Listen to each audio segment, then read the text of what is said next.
தினம்தோறும் விளக்கேற்ற நல்ல எண்ணெய் இதயம் நல்லெண்ணெய். தூத்துக்குடியில் இருந்து ஏற்றுமதி செய்யப்பட்ட 5 லட்சம் கிலோ கடல் உணவுகளை அமெரிக்கா திருப்பி அனுப்பிய சம்பவம் அதிர்ச்சியை ஏற்படுத்தியுள்ளது.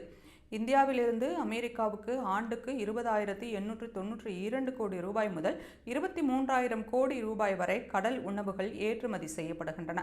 தூத்துக்குடி வஉசி துறைமுகம் வழியாக சென்ற 2023-2024 நிதியாண்டில் 3,214 கோடி ரூபாய் மதிப்புடைய 73,822 டன் கடல் உணவுகள் ஏற்றுமதி செய்யப்பட்டன.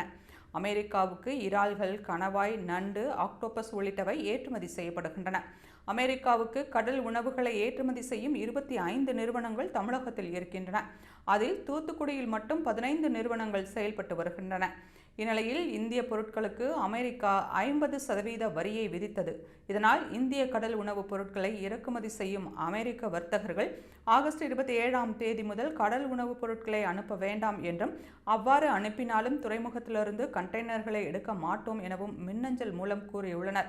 இதனால் 60 முதல் 70 கோடி ரூபாய் மதிப்புடைய 5 லட்சம் கிலோ எடை கொண்ட கடல் உணவுப் பொருட்கள் திரும்பி வரும் சூழ்நிலை ஏற்பட்டுள்ளது.